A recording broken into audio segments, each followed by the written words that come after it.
Un des aspects de notre participation à Christ se trouve dans 2 Pierre 1,4, lesquels nous assurent de sa part les plus grandes et les plus précieuses promesses, afin que par elles vous deveniez participants de la nature divine, en fuyant la corruption qui existe dans le monde par la convoitise. 2 Pierre 1,4. Lorsque nous venons à Christ pour la première fois, nous venons avec une nature pleine de péché. Nous venons à lui comme des haillons souillés, impurs. Mais nous devenons par le salut ses collaborateurs dans cette vocation céleste. Selon le psaume 51, verset 5 et verset 7, nous sommes nés avec notre nature pécheresse et corrompue. Mais acceptant notre Seigneur Jésus-Christ comme notre Sauveur, notre vieille nature pécheresse et mauvaise est crucifiée avec le Seigneur Jésus. Et par la puissance de sa résurrection, nous sommes rendus participants d'une nature nouvelle, d'une nature divine. Selon Romains 6, 5, nous sommes devenus une même plante avec Christ dans sa mort. Mais en même temps, nous sommes aussi devenus une même plante avec lui dans sa résurrection.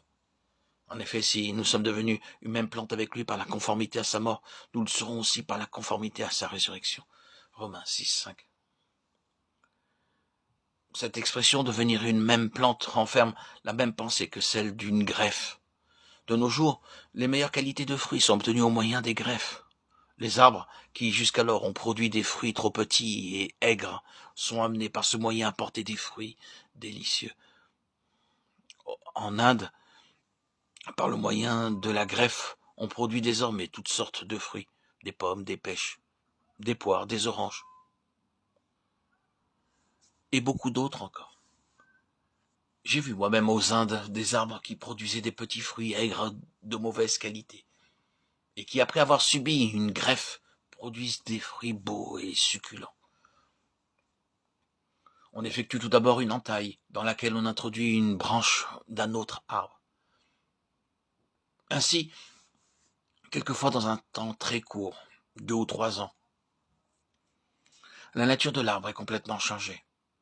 Les branches changent, les fleurs changent, les feuilles, les fruits, tout change. L'apôtre Paul utilise dans Romains 6 le même terme de greffe pour dire que nous avons été plantés en Christ, dans la conformité à sa mort. Ainsi, par la puissance de la mort du Seigneur Jésus, nous sommes amenés progressivement, lentement, à mourir totalement en ce qui concerne notre vieille nature. Ensuite, par la puissance de sa résurrection, nous sommes de même amenés à participer à sa nature divine.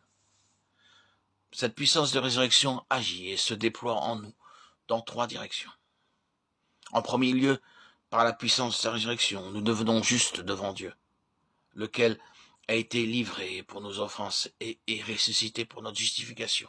Romains 4, 25. Deuxièmement, par la puissance de sa résurrection, nous atteignons le grand but que Dieu a en vue pour nous, à savoir d'être rendus conformes à son image. Ce n'est pas que j'ai déjà remporté le prix ou que j'ai déjà atteint la perfection, mais je cours pour tâcher de le saisir, puisque moi aussi j'ai été saisi par Jésus-Christ. Frère, je ne pense pas l'avoir saisi, mais je fais une chose, oubliant ce qui est en arrière et me portant vers ce qui est en avant. Philippiens 3, 12, 13. C'est pour cette raison-là que l'apôtre Paul avait un ardent désir de connaître davantage la puissance de sa résurrection et la conformité à sa mort. En fait, ce qu'il voulait dire, c'est que jamais il ne se sentirait satisfait aussi longtemps qu'il n'aurait pas atteint ce but que le Seigneur avait prévu et fixé pour lui. C'est pourquoi il s'est lancé et couru en avant pour atteindre le but de la vocation céleste en Jésus-Christ. C'est en vue de ce but qu'il désirait connaître et expérimenter une mesure toujours plus profonde de la puissance de sa résurrection. Ayant ce but en vue, l'apôtre était prêt à endurer n'importe quelle épreuve pour parvenir à cette destination. Troisièmement, c'est par cette même puissance de sa résurrection qu'il nous sera donné pour finir un corps nouveau, un corps de résurrection. Et si l'esprit de celui qui a ressuscité Jésus d'entre les morts habite en vous, celui qui a ressuscité Christ d'entre les morts rendra aussi la vie à vos corps mortels par son esprit qui habite en vous. Romains 8, 11.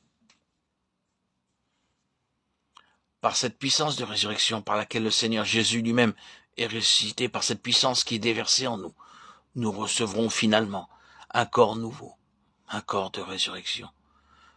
C'est à cause de cela que l'apôtre Paul prie pour que vous sachiez quelle est l'infinie grandeur de sa puissance, se manifestant avec efficacité par la vertu de sa force. Il l'a déployé en Christ, en le ressuscitant des morts et en le faisant asseoir à sa droite dans les lieux célestes. Éphésiens 1, 19, 20.